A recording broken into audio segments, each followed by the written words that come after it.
Esselamu Aleyküm, hayırlı günler diliyoruz değerli izleyenler. Sağlıcakla programına hepiniz hoş geldiniz.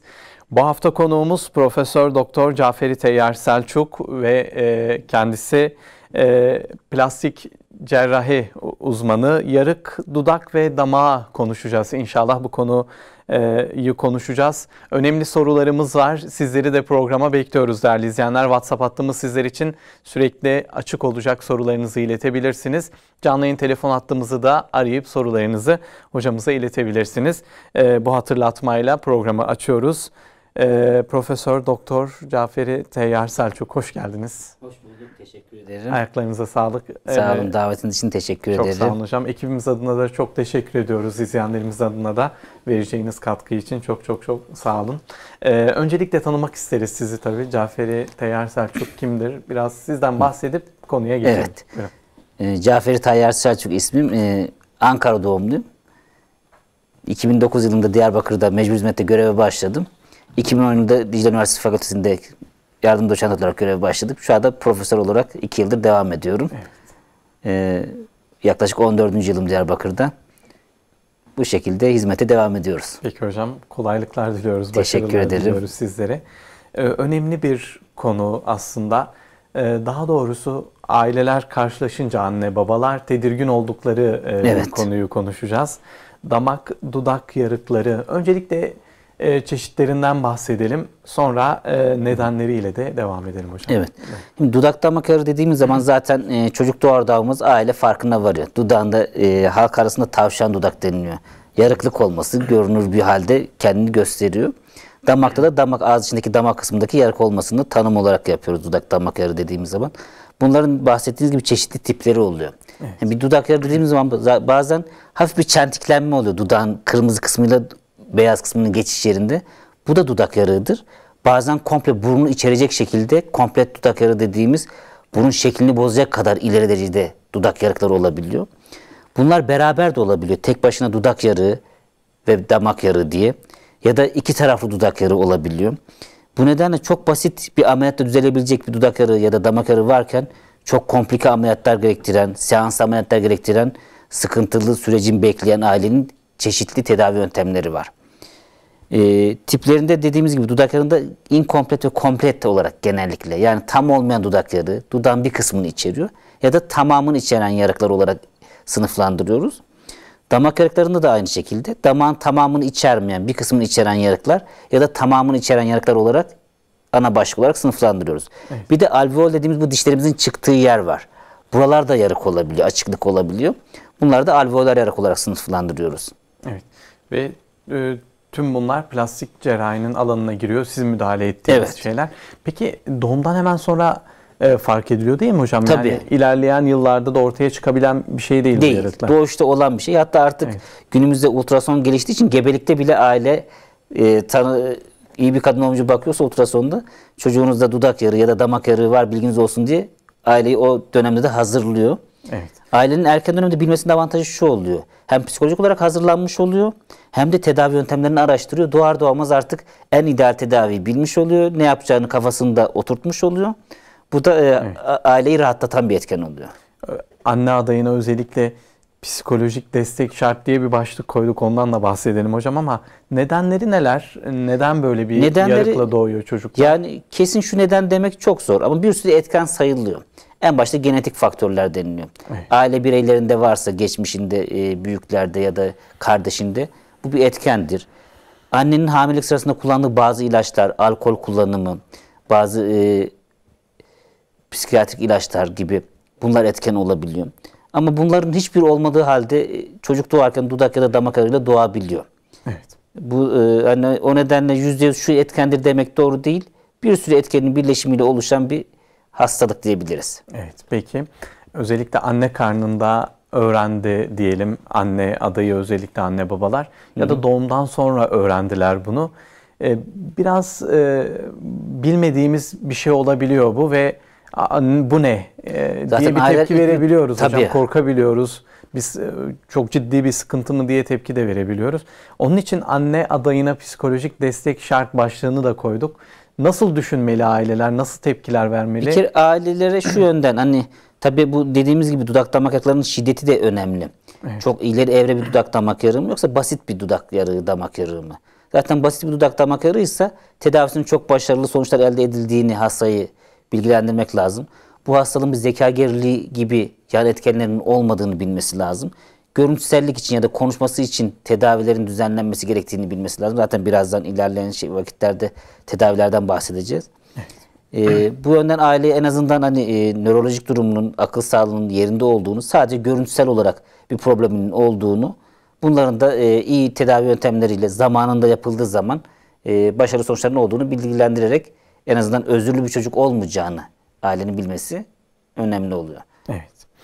Peki bu çocuklarda ne gibi problemler izliyorsunuz hocam? En çok gördüğümüz zaten aile doğar doğmaz dudak yarıklı ya da damak yarıklı gördüğü zaman bir panikle. Evet. Görüntüsellik direkt etkilediği için acaba ne olacak, bu böyle mi kalacak, düzelme şansı var mı, başka hastalıklar eşlik edebilir mi gibi endişeyle geliyorlar.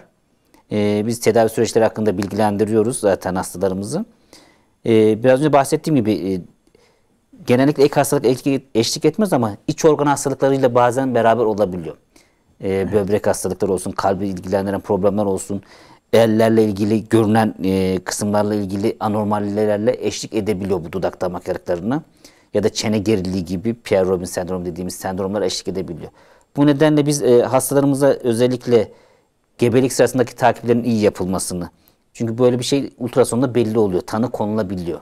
Evet. Buna göre de tedavi sürecini anne karnındayken belirlemesine yardımcı oluyor. Doğduğu zaman da dudak damak yarıklı hastalar multidisipliner dediğimiz birçok branşın içinde olduğu tedavi gerektiriyor. Ortodonti bu işin içinde var. Plastik cerrahi kısmında var. Çocuk hekimimiz kilo alabilmesi için, tedavisinin kilosunu almasını devam edebilmesi için var. Onun haricinde kulak burun bazı kulağı ilgilendiren anormallikler olabiliyor. Sıvı birikimi gibi, orta kulak iltihabı gibi, tüp takılması gereken durumlar olabiliyor. Bu süreçleri beraber takip ediyoruz. Ameliyatlardan sonra konuşma terapisi, özellikle damak yarıklarında konuşma bozuklukları çok sık karşılaşılır. Bunu uzman bir konuşma terapisti eşliğinde multidisipliner dediğimiz 4-5 branşı ilgilendiren, ortaklaşa bu tedavinin yürümesi gerektiren bir yöntemle hastaların tedavileri takip ediliyor. Evet, peki. Bir izleyenimiz sormuş hocam. Şimdi anne karnında tespit edilebiliyor dediniz ama müdahale de edilebiliyor mu diyor. Gerçi yani, daha ameliyat kısmına gelmedik ama. Müdahaleler büyük merkezlerde yapılabiliyor. Ama rutine girmiş bir müdahale yöntemi yok anne karnında. Çünkü riski fazla. Evet. Çocuğun kaybedilme riski de olabiliyor. Bu ameliyat için almaya değer mi? O belki ileride değecek. Ama şu aşamada çünkü doğumdan sonra yapılan ameliyat da aynı sonucu veriyor. Bir tek erken dönem, ilk trimester dediğimiz 2 trimester geçiş dönemlerinde iz yönü, bu ameliyatlerdaki iz yönü daha az olduğu için tercih edilebilir durum olabilir. Bu da dediğimiz gibi şu anda çok rutine girmiş bir işlem değil. Evet. Çok büyük merkezlerde yapılabilen işlemler. Sayılı yani. Dünyada sayılı yapılıyor. Şöyle bir soru sorsak doğru olur mu acaba, ama tavsiye ediyor musunuz böyle bir ameliyat hocam anne karnındayken? Genelde. Şu an rutine girmediği için çok tavsiye etmiyoruz. Yani büyük merkezlerde oturunca belki sürekli, çünkü tıp gelişiyor. Denenmemiş bir şey. Çok fazla. Denenmiş ama hani bu işte tecrübeli ellerin yapması gerekiyor. O da yaygın olmadığı için zaten istesek de çok yapılamıyor. Evet, peki. Çok teşekkürler hocam. Damak yarıklı çocuklarda konuşma bozuklukları görebiliyor musunuz? Ya da konuşma bozukluklarına yol açıyor mu bu sorun hocam? Kesinlikle evet. Zaten en önemli tedavi yöntemleri edilmesi gereken şartlardan biri de konuşma bozukluğu olması. Zaten tahmin edilebileceği gibi damak yarık olduğu için çocuk beslendiği zaman, yani nasıl yarık dediğimiz zaman burunla ağız iç içe giriyor. Aradaki damak kısmı olmadığı zaman yediği çocuğun direkt burnundan geliyor. Anneyi ememiyor. Çünkü negatif basınç oluşturamıyor emmesi için. Bu durumda çocuğun beslenmesi geri kalıyor.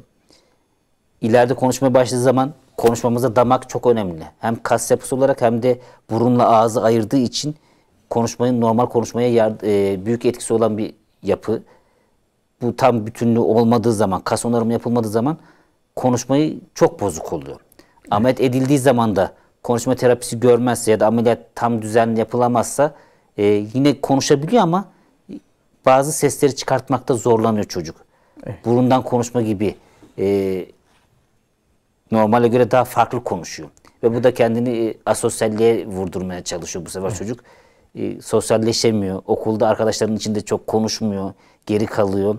Bu nedenle yani tedavinin doğar doğmaz başlaması ve dediğimiz gibi multidisipliner şekilde gerekli her branşın için içinde olarak devam ettirilmesi gerekiyor. Peki.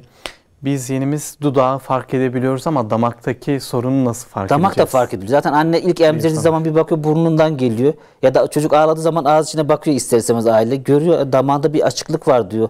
Evet. Acaba nedir bu diyor. O telaşla geliyor. Aileler mutlaka fark ediyorlar. Dediğim gibi ya ağlarken görüyor ya ememediği için. Dudak yarı zaten direkt göründüğü için hemen fark ediyor doğar doğmaz. Peki, çok teşekkürler hocam. Tabii konumuz dışında bir soru ama onu da soralım. Burun ve boyundaki benleri geçen hafta alan bir izleyenimiz var hocam. Bir hafta doldu, dikişleri söktük. Bu aşamadan sonra ne yapmamız gerekiyor diye sormuşlar. Tabii birinci hafta zaten gergin olmayan yaralarda biz dikişleri birinci hafta aldırıyoruz. Dikkat edeceğimiz konu, sonuçta kesi varsa eşittir iz diyoruz. Hani bazen halk arasında iz kalmasın deniliyor ama öyle bir yöntem yok. Dünyada yok yani. İz ne kadar az kalır o konu önemlidir.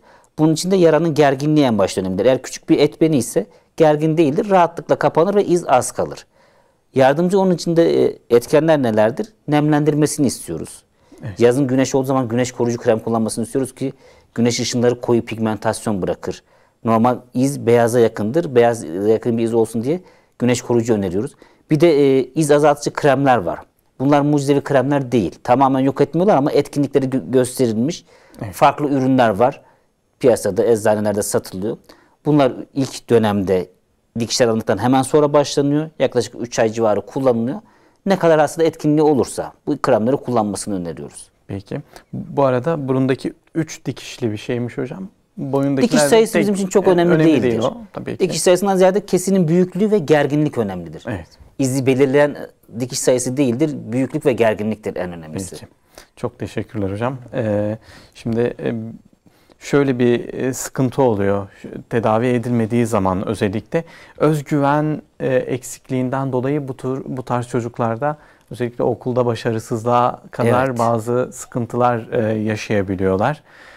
Bu konuda neler maalesef dediğiniz hocam? Çok doğru. Özellikle ileri evre dudak damak yarıklarında bu çocukta gerçekten çok yıkıcı sonuçlar olabiliyor. Çocuk sokağa çıkmıyor, arkadaşlarıyla oynamıyor. Çünkü çıksa dalga geçiliyor görüntüselliğiyle.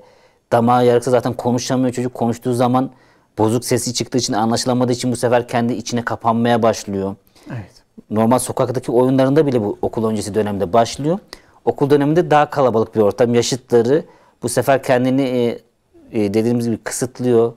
Konuşmuyor, sosyalleşemiyor. Kendini eksik hissediyor. Biraz önce multidisipliner yaklaşım demiştik. Hatta burada çocuk psikiyatrisinde bile rol düşüyor. Çocuğun psikolojisinin daha normale yaklaşması için ek tedaviler gerekebiliyor psikolojik yönden.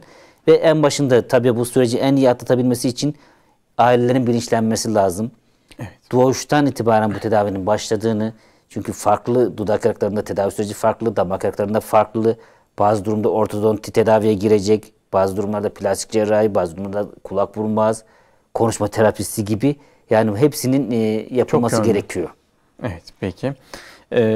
Önce bir uyarı yapmış olduk. Şimdi tedavi kısmını biraz öne çıkaralım hocam. Peki tedavisi nasıl yapılır? Hangi aşamada başlar? Özellikle onu soralım. Nereden başlıyor tedavisi hocam? Şimdi ilk girişte şeylerinden bahsetmiştik. Bunların tiplerinden, hani dudakta inkomplet dediğimiz tam olmayan yarık ya da komplet dediğimiz dudağın tamamını içeren yarıklar. Bunlar burnu içeriyor mu? Burunda da deformasyon dediğimiz kanatlar, burun kanatlarında eşitlik yoksa, biri basık, biri normalse, ya da alveol dediğimiz dişlerin çıktığı bölge var. Burada da yarık var mı? Bu dişlerin çıktığı yer birbirinden açık mı? Biri önde, biri arkada mı? Evet. İlk geldiği zaman dudak yarıklı çocuk bunları değerlendiriyoruz. Eğer bu durumlarda bir problem varsa, komplet yarıksa, burunda basıklık var ya da dişlerin çıktığı alveol dediğimiz yerde asimetri varsa mutlaka ortodontiye yönlendiriyoruz. Çünkü ortodonti tedavisi ilk 3 ayda etkili oluyor. En etkili dönemi. Gecikmiş bir vaka 3. ay geldiği zaman biz ortodonti tedavisini başlasak bile burnun şeklini vermek ya da alveol dediğimiz bu dişlerin çıktığı yeri birbirine yaklaştırmak, ön arkaysa seviyesini hizaya getirmek, açıklık varsa yaklaştırmak gibi bu süreçte en başarılı sonuçlar elde ediliyor. Bunu zamanında başlanmamış, gözden kaçmış, tedavi gecikmişse bu sefer sadece cerrahi yapsak bile başarımız bayağı bir olumsuz yönde etkileniyor. Evet. Çünkü sonuçta ameliyatta yumuşak dokuları karşılık getiriyoruz ama burun basıksa o zamanında düzeltilmemişse, kemikteki asimetri zamanında düzeltilmemişse cerrahiyle bunları düzeltmek çok zor oluyor. Ve tabii ki sonuçta bu sefer istenilen sonuç olmuyor. Peki. Yani doğar doğmaz bu işlemlerin başlaması gerekiyor. Başlaması lazım. Ya da çocuk geldi inkomplet dudak yarığı ya da inkomplet damak yarığı. Bunda ortodonti tedavisi gerekmiyor. Bunlara diyoruz ki 3. ayınız geldiği zaman çocuk biraz daha kilo alsın, beslenebilsin. Dudak yarığı ameliyatını yaparız. Yaklaşık 15 ay civarı olduğu zaman da 1 yaşını geçtiği zaman da damak yarığı ameliyatını yaparız diyoruz. Damak yarıklarını biraz bekliyoruz. Erkenden yapmıyoruz. Bunun sebebi de üst çenemiz, maksilla dediğimiz üst çenemizin gelişmesi lazım biraz. Evet. Çok erken yapılırsa bu maksiller gelişimi bozuyor. Çok geçe bırakılırsa, eskiden 2-3 yaşlarında yapılıyormuş. Bu sefer de konuşması çocuğun başladığı zaman onarım yapılmadığı için bozuk konuşma kalıcı oluyor. En nihayetinde verilen karar ideal süre olarak 12 ay ile 18 ay arası bu ameliyatların yapılması önerilmekte. Damak yarığı ameliyatlarının. Damak yarığında kas kapatıldığı zaman hem beslendiği zaman çocuk burnundan gelmiyor yedikleri, hem de konuşmasının daha normale yakın olması lazım. Evet. Bunda da cerrahi önemli bir. Cerrahiden sonra da mutlaka konuşma terapisi. Çünkü bunu profesyonel bir elde çocuğun konuşması başladığı zaman hekim kontrolünde, konuşma terapisinin kontrolünde nasıl telaffuzunu yapacağı, bu konuda yardım gerekiyor. Ailenin bilgilendirilmesi gerekiyor ki en ideal şartlardaki tedavide en ideal sonuçlar elde edebilelim. Evet. Yani şöyle bir durum söz konusu hocam. Öyle bir sorunla karşılaştığımız zaman öncelikle hafife almamamız gerekiyor. Mutlaka, evet. Mutlaka ilk yaşından bir hekime göstermek. Doğuştan mutlaka bir hekime gitmelerinde fayda var. Çünkü en azından bu süreci tekrar aileye hatırlatır. Ailenin bunu aklında kalması mümkün değil. Hekim ona yol gösterecek ki doğdu, böyle bir yarıkla karşılaştı. Hemen uzman bir hekim onu görecek. Şu an ortodonti gerekiyor size, ortodontiye gidin diyecek. Ya da gerekmiyor, işte plastik cerrahi ameliyatı gerekiyor. 3. ayda dudak yarığı için plastik cerrahiye başvurun, ameliyatınızda olun. Ya da bahsettiğim gibi damak yarığı var. 1 yaşından sonra 2 yaşını geçmeyecek. 1-1,5 yaş arası ideal dönem. Bu yaş arasında damak yarığı ameliyatının olsun diye yönlendirmelerin yapılması lazım ki her şey zamanında yapılırsa en ideal yakın sonuç elde edebiliyoruz. Peki. Ameliyatlara biraz odaklanmak istiyorum. Özellikle yaşlardan bahsettiniz ama hocam şöyle endişeli oluyoruz. Ameliyat işin içerisine girdi mi? Evet. Korkulu. Bir de bebek. Aynen, bebek bile. Aile iyice panik oluyor. Aynen, ameliyat dediğiniz zaman zaten herkese bir korku oluşuyor. Aynen. Bebek de olduğu zaman iyice bir korku oluşuyor. Evet. Nasıl yapılıyor ameliyatlar? Ve gerçekten hangi süreçlerden sonra ameliyata karar veriliyor? Biraz izleyenlerimize rahatlatmak adına soruyorum hocam. Şimdi bizim biraz önce bahsettiğim gibi yaklaşık 3 ay ile 5 ay arası dudak yarığı ameliyatlarını yapıyoruz. Tabii dudak ameliyatları çok geniş bir konu. Yani dudak yarığı biraz önce dediğimiz gibi çok küçük bir çentiklenmeyse ameliyatı çok basitken komplet dudak yarığı ise ve burnu içeriyorsa ameliyatı daha komplike bir hal alıyor. Tabii bu da başarıyı ve görüntüyü çok etkileyen bir faktör. Aileler şeyi merak eder, iz kalıyor mu? Biraz önce ben aldıran seyircimizin sorusundaki gibi kesi varsa eşittir izdir diyoruz. Bunlardan mutlaka bir iz kalıyor. Ama biz iz az kalsın diye elimizden geleni yapıyoruz. Buna rağmen iz kalıcı olarak kalabiliyor. Bir de ciddi bir dudak yarığı varsa burundaki deformite eğer ortodonti tedavisi görmediyse tam düzelmiyor. Bu nedenle sadece cerrahiye güvenip cerrahi ameliyatı olacak, bu iş tamamen kurtulacak diye hastaların akıllarına böyle bir şey kalmaması lazım. Mutlaka doğduğunda dediğimiz gibi ortodontik tedaviyle beraber gerekiyorsa hepsi beraber yapılacak. Ameliyatta ne yapılıyor dudak yarığı ameliyatında? Zaten yarık olduğu için biz oradaki bütün yapıları, çünkü dudağın bütünlüğünü sağlayan kas yapımız var özellikle. Konuşurken hareketimizi sağlayan bunların bütünlüğü sağlanıyor.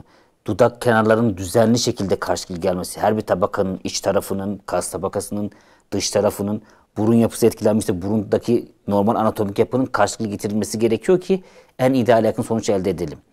Bunun haricinde damak yarığı ameliyatları için 12 ay ile 18 ay arası ideal demiştik. Çünkü bu dönemde konuşmasının düzenli olması gerekiyor. Özellikle damak yarığı ameliyatlarında çocuklar çok olumsuz etkileniyor. Büyük bir ameliyat ve yemeği içmeyi direkt etkileyen bir yer. Evet. Hep ağrı yönünden çocuklar etkileniyor. İz yönü görünmez damakta çünkü ağız içinde kaldığı için. Sonrasında biz beslenmede çocuklara normal beslenmeyi vermiyoruz. Dikişler açılmasın diye. 2-3 gün sıvı berrak gıdalarla besleniyorlar ki o dikişlerinde süt almasına bile izin vermiyoruz. Pürtükler birikip dikişlerini açmasın diye. Evet. 2-3 gün sıvı berrak gıdalar, vişne suyu gibi, elma suyu gibi bunlarla beslenmesini sağlıyoruz. Dikiş en azından kaynasın dış tarafı. Ondan sonra yavaş yavaş daha pürtüklü gıdalara, sıvı gıdalara yine Süreç ilerledikçe de bu beslenme şeklinin normale yaklaşmasını takiplere göre karar veriyoruz. Evet. Anestezi uygulanıyor bu arada çocuklar Mutlaka. hocam. Evet, anesteziyle. Ama bazen öyle oluyor ki yetişkin çağa gelmiş, 15-18 yaşına gelmiş, dudak yarığı bir şekilde olmamış. Damak değil de dudak yarığını. Onu lokal anesteziyle de yaptığımız oluyor. Evet. Ama damak yarığında mutlaka genel anesteziyle oluyor. Evet. Peki bir izleyenimiz de sormuş hocam, ameliyatlar çözüm oluyor mu? Yani o dudak yarağı ya da damak yarağı kapandı, bir daha açılması söz konusu mu değil mi? Eğer erken dönemde açılmazsa sonradan açılmaz. Erken dönemde açılma sebepleri genelde ne oluyor? Dudak yarıklarında çok görmeyiz de damak yarıklarında bunu görüyoruz. Ya çocuk dayanamıyor, aile bir şekilde bu pürtüklü gıdalardan veriyor ya da çubuk kraker gibi, ekmek dışı gibi sert şeyleri veriyor. Bu sefer çocuk yediği anda zaten yeni taze dikiş olduğu zaman biraz güç uygularsa emerken ya da katı gıda alırken açılabiliyor. Bu önerilere uyarsa, beslenme önerilerine çok beklemeyiz. Bir de damak yarığında çok geniş yarıksa, o kadar çok değişik damak yarığı tipleri var ki komplet ama dar oluyor, rahat kapanıyor. Komplet olup geniş olursa bu sefer çevre dokuyu kapatmanız zor oluyor. Gergin kapattığınız için çocuk ağlarken bile dikiş yeri açılabiliyor. Bu durumlarda hem çocuğun ağrısını kesmek, mümkün olunca sakinleştirmek de önem arz ediyor. Her bir hastayı kendi içinde değerlendirip karar veriyoruz. Açılma riski erken dönemde ameliyattan sonra olabiliyor. Kurallarına uygun yapılmış bir ameliyatsa ve sonrasında aile uyumu da iyiyse, beslenmesine dikkat ettiyse çok beklemiyoruz. Dediğim gibi çok geniş bir yarıksa zaten biz önceden aileyi bilgilendiriyoruz. Bakın bu çok geniş bir yarıktır. Ameliyattan sonra belki tam kapanmayabilir bile. Belki ikinci bir aşama ameliyat gerekebilir diye. Allah'tan bunlar çok hastaların ancak %10'unu oluşturuyor. %90'ı çok rahat kapatılabilecek yarıklar olabiliyor. İnkomplet veya komplet olsa bile. Dudak yarıklarında da aynı şekilde. Burada bizim gözlemlediğimiz en sıkıntılı hasta grubu ileri evreler. Bunlardaki tedavi başarısı da azalıyor. İki taraflı dudak yarığı oluşmuş. Mesela premaksilla dediğimiz bu kesici dişlerin çıktığı yer neredeyse burnun ucundan çıkıyor. O kadar ileri derecede kötü görüntülerle doğabiliyor bebekler. Bunlarda ortodonti tedavisi yaptırmadıysa özellikle sonuçları ne kadar cerrahisi iyi olsa bile başarı oranları düşüyor. Evet. Ama böyle bir dudak yarığıyla doğdu. Güzel bir ortodonti tedavisi aldı. Dudak geriye çekildi. Biraz önce ilk girişte bahsettiğimiz şekilde normal anatomiye yakın bir şekil getirildiyse başarı oranı daha da artıyor. Evet. Peki. Çok teşekkürler hocam. Biz yenimiz bu ameliyatlar genelde anestezi altında mı yapılıyor? Biz konuştuk ama tekrar ifade edelim hocam. Bebek olduğu için zaten mutlaka anestezi altında olacak. Ama oldu ya gecikmiş bir tedavi oldu, büyük yetişkin çağa geldi ya da inkomplet dudak yarıkları bazen hafif çizgi şeklinde gösteriyor. Daha sonra çocuk rahatsız oluyor konuşmasındaki kas bütünlüğü olmadığı için ya da ıslık çalarken oradaki bir çukurluktan falan. Bu durumlarda yetişkinken de yapılabiliyor. Bunları da lokalle yapıyoruz dudak yarıkları için. Ama damak yarıklarında yetişkin de olsa, çocuk da olsa zaten yetişkin çağa gelen damak yarığı çok nadir oluyor ama oluyor maalesef. Çok geciktirilmiş tedaviler oluyor. Bunlarda ameliyatı niçin yapıyoruz? Dediğimiz gibi bu su içerken, yemek yerken burnundan geliyor. Bu sosyalleşmeyi etkiliyor. Ortak bir yerde yemek yiyemiyor. Su içemiyor dışarıda. Bu alaya alınır diye. Ameliyattan sonra bu şikayetler en azından azalıyor ama konuşma bozukluğu belli bir yaştan sonra yapılan ameliyatlarda kalıcı oluyor. Düzelmesi çok zor oluyor. O nedenle mutlaka zamanında az önce bahsettiğimiz süreler içinde ameliyatlar yapılacak ki en ideal sonuçları alalım. Peki. Hastamızın başarı oranları yükselsin diye. Peki, çok teşekkürler. Biz yenimiz çocuğun 5 yaşında yarık dudağı var ve şu ana kadar ameliyat etmedik. Ne zaman yapalım? Geç mi kaldık? 5 yaşındaysa geç kalmış. Bir an önce hemen yaptırsın. Evet. Hiç bunu daha uzatmasın mutlaka. Çünkü 5 aylıkken bunu en ideal. 3 ay 5 aylıkken kilosuna göre. Kilosuysa iyiyse 3 aylıkken yapıyoruz. Çok zayıfsa 5 aylık o kadar olana kadar bekliyoruz. Biraz dokular kendine gelsin diye. 5 yaşsa gecikmiş bir vaka oluyor. Bir an önce yaptırması. Neyle karşılaşacaklar peki hocam? 5 yaşında bıraktıkları için. Şimdi çok daha mı zorlu olacak? Nasıl dudak yarıklarında konuşmayı çok bozmaz. Ama damak yarığı olsa 5 yaşından sonra konuşma bozukluğu ne kadar profesyonelce de yapılsa ameliyatı, konuşma terapisini ne kadar iyi görse de ister istemez sekeller bırakıyor. 5 yaşındaki dudak yarığında ne gibi şikayeti, sıkıntı yaşayabilir? Dokular tabii ilk erken dönemdeki iyileşme daha kaliteli oluyor. Yaş ilerledikçe dokuların iyileşmeye verdiği yanıt da bozuluyor. Gecikiyor. Belki şey olarak konuşmasını çok olumsuz yönde etkilemeyecek ama tabii şeyi de görmek lazım. Bu dudak yarığı dediğimiz basit inkomplet mi, komplet dudak yarığı mı, burnunu da içeriyor mu gibi hepsini bir bütün olarak değerlendirip geciktiği için çok mu sıkıntı yaşar yoksa daha az bir sıkıntı mı olur? İnkomplet bir dudak yarığıysa çok büyük bir problem oluşturmaz ama iz yönü biraz daha belirgin olur geciktiği için. Ben örneğinde verdiğimiz gibi yarık meselesi gibi değil mi hocam? Yani yaş ilerledikçe o yarık artıyor mu yoksa? Yaş büyüdüğü için o vücudun orantısal artıyor. Yani yarığın kendi artmıyor ama vücut büyüdüğü için o da büyümüş gibi geliyor. Evet. Ama inkomplet dudak yarığı yine inkomplettir. Çocuk büyüdüğü için o da orantısal olarak büyüyecek. Peki. Bir izleyenimiz benim çocuğum yarık dudağı var, ameliyat etmek istiyoruz ama sara nöbetleri geçiriyor, ameliyat olabilir mi demiş. Tabii onda zaten anesteziye mutlaka danışıyoruz ameliyatlardan önce. Anestezi doktorumuz görüyor. Sara nöbeti bebeklerde çocuk nörolojisi görüyor. Anestezi almasına engel bir durum var mı yok mu ya da anestezi alacaksa nelere dikkat edilecek, ameliyat sonrası nelere dikkat edilecek gibi medikal tedavisini düzenliyorlar. Ona göre alıyor.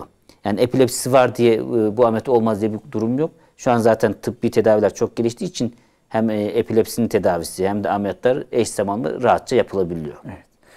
Bir izleyenimiz şöyle bir fotoğrafımız var hocam göndermişler. Şöyle ben size de göstermiş olayım. Evet. İki tarafı dudak yarığı. Bakın mesela bu ileri evre bir dudak yarığı. Evet. İzleyenlerimize Burun basık. Aynen. Gerçi şöyle yapalım. Epilepsi hastası aynı zamanda hocam. Ameliyat ettirebilir miyiz diye soruyorlar. Yapılabilir. Mesela bu bebekte göründüğü kadarıyla tabii 2 boyutlu bir resim olduğu için tam 3 boyutlu gibi değerlendirmek zor. Benim gördüğüm kadarıyla burun çok basık. Burun iskeleti yok. Mesela bu çok sıkıntılı bir dudak yarığı. Dudak güzel karşılık getirilir ama burun çöküklüğü, burun iskeleti olmadığı zaman düzeltmek için ileri aşamalarda farklı ameliyatlar gerekebiliyor. Çünkü burun yapısı normalde yanında kıkırdaklarımız, kemiğimiz, ortada bir iskelet dediğimiz septum yapısı var.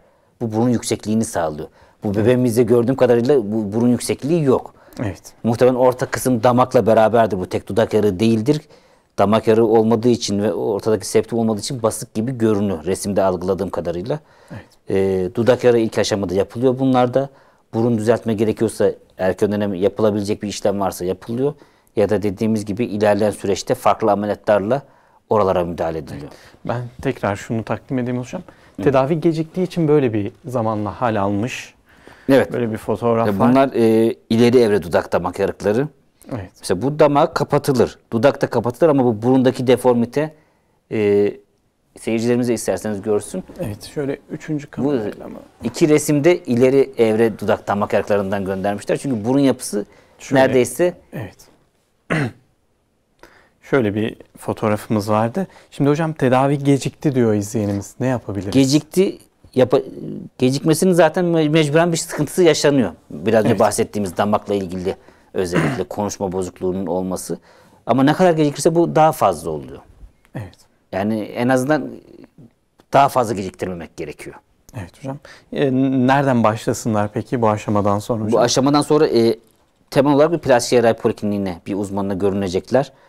Plastik cerrahi uzmanının kontrolünde ortodonti gerekiyorsa ortodonti, ameliyat gerekiyorsa o ameliyatı, konuşma terapisi gerekiyorsa ameliyattan sonraki süreçte, konuşma terapisi ya da orta kulakla ilgili sıkıntısı varsa kulak burun boğaz gibi, az önceki hastamız epilepsi hastasıydı mesela çocuk nörolojisinin değerlendirmesi gibi multidisipliner olarak değerlendirmek gerekiyor. Bu süreçte en başta zaten gecikmiş bir tedavi olduğu için plastik cerrahi polikliniğine başvurup herhangi bir plastik cerrahi uzmanının olduğu yerde zaten bazı merkezlerde yapılamıyor. Gerekirse ilgili yerlere sevk ediyorlar, gönderiyorlar.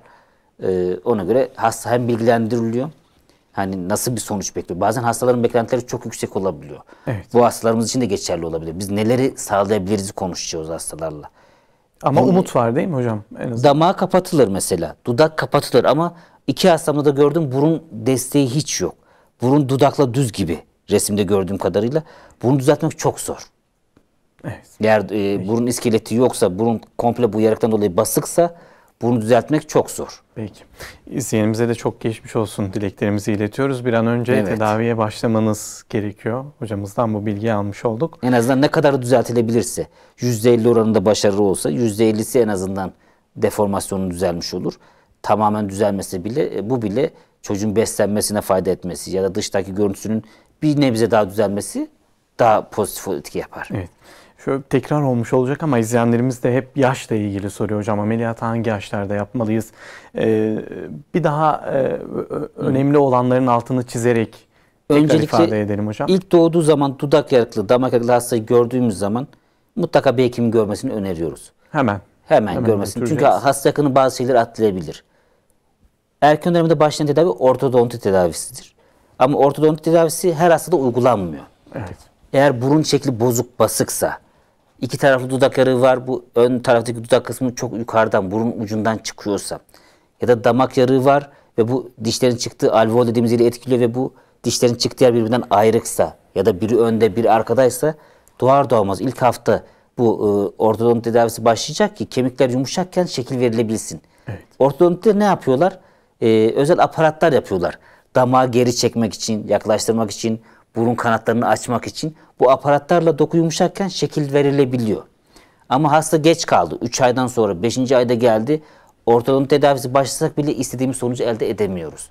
Çünkü dokular sertleşiyor, kemik şekil alması problem oluyor. Bu en başta atlamamamız gereken bir durum. Ama her hastada bu gerekmiyor. Biraz önce dediğim gibi. Bu durumda ne yapıyoruz? Dudak yarığı ise 3. aydan itibaren kilosu yeterliyse 3. ay ile 5. ay arasında dudak yarıkları ameliyatlarının yapılmasını öneriyoruz. Damak yarıkları için biraz daha bekliyoruz. 12 ay ile 18 ay arası. Bunun sebebi de çok erken yapılan damak yarıklarında üst çenenin gelişimi olumsuz etkileniyor. Daha geçe bırakırsak bu sefer konuşma bozukluğu daha kalıcı oluyor.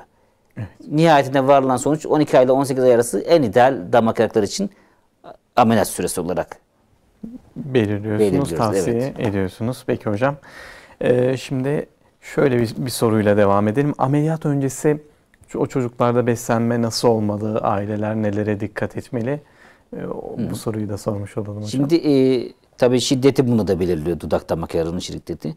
Damak komple açıksa, emme yapamıyorsa çocuk özel damak yarıklar için biberonlar var. Bunlarla besliyor. Ya da aileye kaşıkla beslemesini, sık sık beslemesini ama bebeği düz yatırmamasını, aspirasyon oluyor çünkü bunlarda fonksiyon tam çalışmadığı için, damak kapanamadığı için kaşıkla az ve çocuk 40 derece 30 derece açıyla tutarak azar azar beslemesini öneriyoruz. Emmesi genelde olmuyor damak yarıklarında. Bunlar için özel biberonlar dediğimiz gibi eczanelerde satılıyor. Damak yarığı biberonu diye geçiyor. Bunlarla beslenmesini öneriyoruz. Dudak yarıklarında daha rahatız. En azından damak bütünlüğü olduğu için emme refleksinde sıkıntı yok. Damak negatif basıncı uyguluyor. Ama bunlarda da komplet dudak yarığıysa, iki taraflı dudak yarığıysa yine bahsettiğimiz şekilde ya damak yarığı biberonuyla ya da kaşıkla az sık sık beslemeyi öneriyoruz. Peki. Ameliyat sonrasını da konuşalım biraz hocam. Özellikle iz konusu. Gerçi siz ifade ettiniz ama çoğumuzun aklında acaba iz kalır mı? Ya da hayatı boyunca işte bu sorun olur mu çocuğumuz için? Nasıl sorunlarla karşılaşacak? Neler yaşayacak gibi birçok aslında soru işareti var. Ameliyat sonrası nasıl takip edeceğiz çocuğumuzu? İzlerle ilgili tekrar hangi tavsiyeleri vereceksiniz hocam? İz yönü maalesef ailelerin dudak yarıklarının özellikle çok sorduğu bir soru. Hocam bu ameliyat olursa iz kalacak mı? O yönde sorular var. Biz plastik cerrah olarak diyoruz ki kesi varsa eşittir iz vardır mutlaka diyoruz. Evet. Ama bu iz az mı kalır, çok mu kalır? Bu biraz ameliyatla ilgili olur, ailenin bakımıyla ilgili olur, dikişlerin alınmasıyla ilgili olur, sürece bağlıdır. Geniş bir yarıksa izi belirleyen önemli etken gerginlik dediğimiz. Karşılıklı doku rahat geliyorsa iz az kalır. Ama zorla geniş bir yarık, dikiş zor geliyorsa iz daha geniş kalırdır. Buna ben en güzel örnek sezaryen örneğini veriyorum. Sezaryende iz çok az kalır çünkü zaten bebek doğduktan sonra karında hiç gerginlik olmaz. Dolayısıyla ince bir iz olur. Karın germe ameliyatları yapılıyor mesela sarkan karınlarda. Adından belli germe olduğu için gerdirerek dikiyorsunuz. Bu sefer gerdiğiniz doku açmaya çalışıyor. Attığınız ip tutmaya çalışıyor. Arada bir denge oluşuyor. Bu oluşan dengede izin genişliğini belirliyor. Dudakta da aynı mantık geçerli. Geniş bir dudak yarıysa, arada 1-2 santimlik fark varsa, zor geldiyse dudak, bunda iz biraz belirgin olur. Ama çok yakın, ince bir dudak yarıysa bunda oluşan iz daha azdır ve mutlaka iz oluşuyor diyoruz. Ama bu erkek hastalar biraz şanslı bu konuda. Bıyıkla bir şekilde kapatabiliyor. Kız çocuklarında dediğimiz gibi geniş bir yarıksa maalesef o izi yok edecek, tamamen yok edecek bir yöntem yok. Önerilerde bulunuyoruz hastamıza. Zaten bu ameliyat profesyonellerde yapıldıysa Geç dönemde eriyen dikişlerle içten dikiyoruz ki uzun süre o gerginliği taşısın, iz az oluşsun diye. Dışarıda atılan ipleri zamanında alıyoruz. Birinci haftasında alıyoruz ki iplere bağlı ilave izler oluşmasın diye. Yine biraz önce bahsettiğimiz iz azaltıcı kremleri öneriyoruz. Nemlendirmeyi öneriyoruz. Güneşli havalardaysa güneş koruyucu kremi, mümkün olduğunca güneş görmemesini önererek ne kadar elimizden geliyorsa izi azaltmaya çalışıyoruz. Evet. Ama tamamen gerdirme yöntemiyle yapılıyor değil mi hocam? Herhangi bir parça ekleme... Parça ekleme olmuyor. Çok nadir hastalarda damak yarıklarında özellikle çok geniş damak yarığı varsa ileri evre damak yarıklarında koldan ya da bacaktan büyük ameliyatlarla 8-10 saat sürebilecek ameliyatlar yapılıyor ama bu dediğim gibi çok nadir hastalarda yapılıyor. Genellikle kendi dokusu çocuğun yetiyor. Çevre dokuları kullanarak damak yarıklarında zaten dudakta belli iki dudağı yaklaştırarak bütün anatomiyi, kası, mukozayı dediğimiz yapıyı, cildi ayrı ayrı onararak ve mümkün olduğunca dudak aynı doğru şekilde gelecek şekilde yönlerini ayarlayarak yani rastgele bir ameliyatta yapılmıyor bunlar. Hepsi tecrübeli ellerde bütün anatomik yapılar karşılıklı gelecek şekilde onarılarak yapılıyor. Evet. Bir izleyenimiz futbol oynarken burnunu kırmış hocam. Tabii ameliyatın dönemini soruyor. Bazen kışın yatmayın gibi şeyler ifade edilmiş kendisine. Burnu kırmışsa, hangi zamanda burun ameliyatı olayım diye sormuş. Burun ameliyatı şöyle diyeyim. Eğer kırığa bağlıysa, kırık erken müdahale yapılabiliyorsa ilk olduğu anda müdahale edip kırığı yerine oturtmak en güzeli. Çünkü daha normal anatomiye yakın iyileşir. Ama onda geçirdi o süre ise en az bir 6 ay beklemeyi, 1 sene yakın beklemeyi istiyoruz ki kırık hatları iyice kaynasın. Tekrar kırma yapılırken rahatça istediğimiz yerden kırabilelim. Mevsimsel olarak her mevsimde yapılabilir. Yani mevsim şu mevsim diye bir durum yok. Sadece yazın yaptırırsa dikkat edeceğimiz konu burun ameliyatlarında morluklar çok oluşuyor. Morluklara karşı güneşten korumak. Yani sosyal hayatını biraz eve alacak. Dışarı çok çıkmayacak güneşte. İlla çıkması gerekiyorsa güneş koruyucu kremi mutlaka kullanarak. İdeali sonbahar, kış, ilkbahardır. Ama yazın yapılmaz diye bir kural yok. Yapılır. Hasta biraz daha morluklar varken özellikle dikkat edecek kendisine. Peki. Dudak uçukları alanınıza giriyor mu hocam? Öyle bir sorumuz var. Yani genel hekim olarak giriyor. Plastik cerrahi olarak girmiyor. Peki. Sürekli uçuk çıkıyor. Bir yerde iyileşiyor. Başka bir yerde başlıyor. Bunun tedavisi var mı diye sormuş izleyenimiz. Cildiye hekimlerini görmesini öneririz. Çünkü Behçet hastalığı olabiliyor. Sık sık tekrarlayan uçuklarda. Acaba sebep o mudur? Onun tanısı konulabilir. Onun haricinde uçuklar zaten kendinden geçebilen durumdur. Viral kaynaklı. Herpes simplex virüs dediğimiz virüsün oluşturduğu bir rahatsızlıktır. Özellikle vücut direnci düştüğü zaman sıklıkla açığa çıkar. Ama sık sık tekrarlayan bir uçuk varsa biraz önce de bahsettiğim gibi Behçet hastalığı gibi ilave hastalıklar var mı yönden bir cildiye hekiminin görmesini öneririz. Peki. Bir izleyenimiz anesteziyi sormuş. Çocuklarda anestezi riski var mı? Yüksek oluyor mu diye soruyor hocam. Şimdi tabii o kadar ilaçlarımız ve anestezi cihazları gelişmiş ki yeni doğan bebek bile ameliyat yapılıyor. Biraz önce ilk girişte konuştuğumuz anne karnında bile ameliyatlar hani ileri merkezlerde yapılabiliyor. Şimdi dudak yarıkları için biz onlar kuralı dediğimiz bir kuralımız var. Elektif ameliyat dediğimiz yani acil olmayan bir ameliyatsa çocuk 10 pound dediğimiz 4,5 kilonun üzerinde olacak. Kan değeri hemoglobini onun üzerinde olacak. Beyaz küre enfeksiyonu gösteren 10.000'in altında olacak. 10 haftalığın üzerinde olacak ki ameliyat için ideal şart diyoruz. Evet. Ama bazı beyin cerrahi ameliyatları oluyor. Çocuğun belinde açıklık oluyor. Meningosel dediğimiz. Bunlar doğduğu gün bile ameliyat yapılıyor ki çok başarılı ameliyatları da oluyor. Çok güzel anestezisini de alıyor. Hiçbir sıkıntı yaşamıyor. Biz ama bu riski almıyoruz. Çünkü zaten acil bir ameliyat değil. Biraz önce dediğim onlar kuralındaki süreci takip ederek daha ziyade kararımızı veriyoruz. Ve anesteziden korkmasına gerek yok ailenin. Dediğimiz gibi yüzlerce hasta ameliyatı oluyor. Ama sendromik bir dudak yarığı, damak yarığıysa, iç organları da etkilenmişse bu durumda tabii anestezinin riski de artıyor. Ona göre de anestezi hekimlerimiz hastayı bilgilendiriyor. Bunlar ama uç örnekler. Yani çoğu hastaya baktığımız zaman %99'u çok rahat anestezisini alıp problem yaşamazlar. Peki, çok teşekkürler hocam. Şimdi tedavi kısmı ertelenirse ne olur? Bazen aileler çocuk biraz büyüsün, bekleyelim öyle müdahale edelim diyebiliyor hocam. Çocuk çok ufak, işte nasıl ameliyat yapacağız gibi az önce de ifade ettik. Tedavi ertelenirse ne olur? Hem damak yarıklarında hem dudak yarıklarında. En başta bizim için damak yarıkları için konuşma bozukluk daha kalıcı oluyor. Evet. Çünkü çocuk konuşmaya başladığı zaman yaklaşık 1-1,5 yaşlar arasında konuşmaya başlayacak. Aileden duyduğu kelimeleri telaffuz etmeye başlayacak. Onarım yapılmayan bir damakta o bozuk şekilde konuşmaya çocuk alışıyor. Nörolojik olarak da alışıyor. Konuşma alışkanlığı olarak da alışıyor. Bu sefer onu değiştirmesi mümkün olmuyor ameliyattan sonra. Ama ameliyat zamanında yapıldı, konuşmaya başlamadan. Bu sefer çocuk konuşmaya başladığı zaman konuşma terapistinin de desteğiyle daha uygun bir tedavi yöntemleriyle yapıldığı zaman normale yakın konuşabiliyor.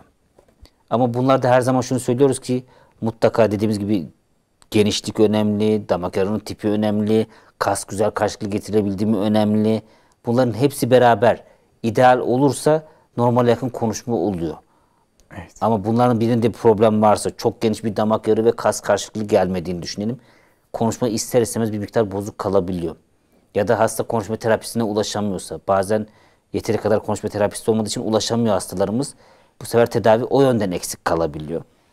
Dudak yarıklarında hani konuşmaya yönelik eğer çok büyük bir dudak yarığı değilse problem genelde yaşanmıyor.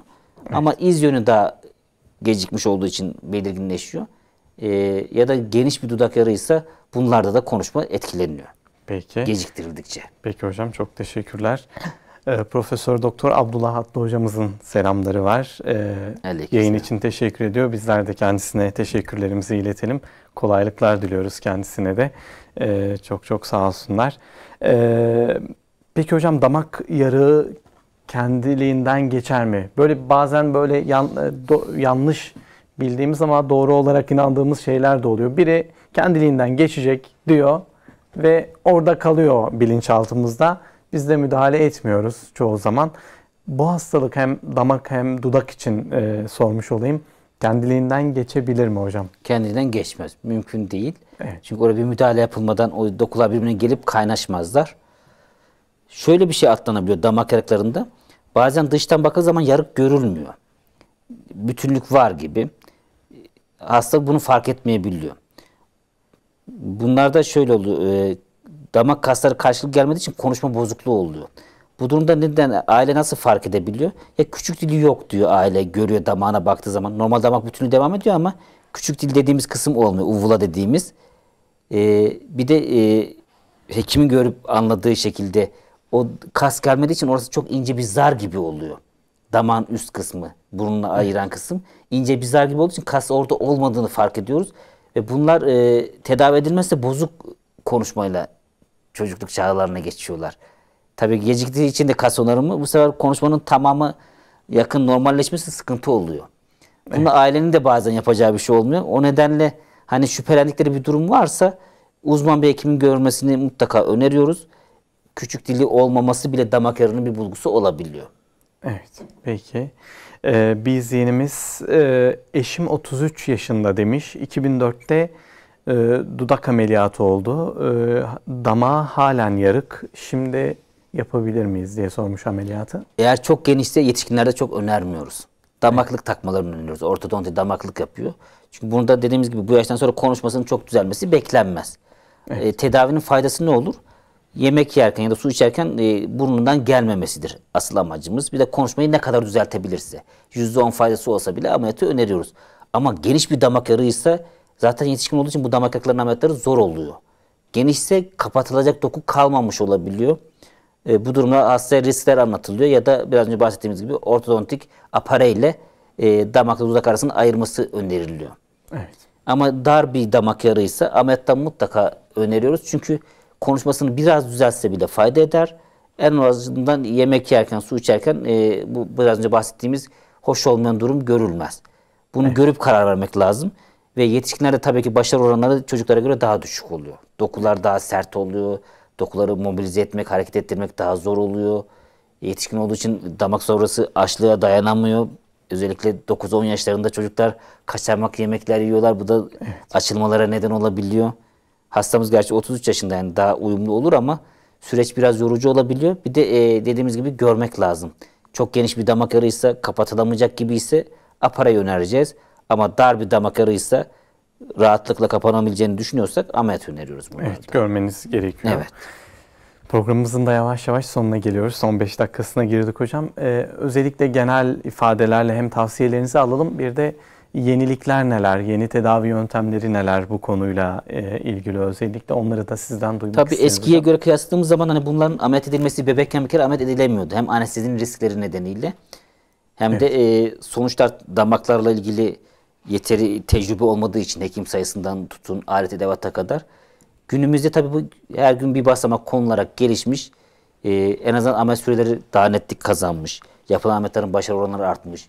Ve en güncel olarak ortodontik tedavilerle ameliyatta giderilemeyen deformiteler uygun apareyler yapılarak cerrahi olarak düzeltmemeniz mümkün değil ama bir bakıyorsunuz zamanında. Burada çok zaman önemli. Yeni doğan döneminde başlayacak ki ilk 3 aydaki tedaviden elde ettiği başarı ameliyattan daha önemli sonuç veriyor. Evet. Bunlar birlikte uygulandığı zaman ya da eskiden konuşma terapisi yoktu, şimdi konuşma terapisi öneriliyor. Bunların orta kulak iltihabı yaptığı çok bilinmiyordu. Bilindiği zaman kulak burun uzmanı belki tüp takarak onun daha ilerlemesine engel oluyor gibi gün geçtikçe her bölümün kendine ait alandaki başarılar arttıkça sonuçlar daha iyi elde ediliyor. Evet. Peki. Çok teşekkürler hocam. Şunu da ifade etmiş olalım. Böyle bir durumla karşılaşan anne babalar korkmasınlar değil mi? Yani Tabii. bunun tedavisi var ve başarı oranları da dediğimiz yüksek. bazen aileler şey zannediyor. Hani, nörolojik problemli çocuk gibi bazen algılıyorlar. Hani acaba gelişince mental yönden, akıl yönden bir geriliği falan olacak mı? Böyle bir durum olmadığını özellikle ailelerin bilmesi lazım. Evet, bu temel olarak görüntüselliği etkiliyor ve konuşmayı etkileyen bir hastalık diyebiliriz. Ve bunlar da %90'ında çok komplike değil bunların. Başarılı tedaviler elde ediliyor. %10'luk bir hasta grubu zor tedavi edilen bahsettiğimiz sebeplerle hasta grubu. Korkmalarına gerek yok. Sadece dikkat edecekleri zamanında tedavileri yaptırmaları ve bunları hekimin önerilerine harfiyen uymaları. Bunları yaptığı zaman genellikle tedavi oranlarında başarı oranları yüksektir.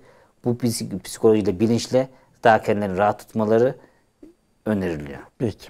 Çok teşekkür ediyoruz hocam. Ben teşekkür ederim davetiniz için. Katkı için. Ekibimiz adına, televizyonumuz adına çok çok sağ olun. Teşekkürler. Tekrar. Ben de seyircilerimize tekrar bizi izlediğiniz için teşekkür ediyorum. İnşallah anlattıklarımızdan güzel sonuçlar elde ederler. İnşallah. En azından kendileri seyretmiştir, yakınlarında vardır, onları bilinçlendirirler. Çünkü sosyal bilinç önemli. Kesinlikle. Çocuk doğdu, boş ver derse, bazen hekim arkadaşlar da bile yeteri bilgisi olmadığı zaman yönlendirmiyor, gecikmiş tedaviye neden olabiliyor.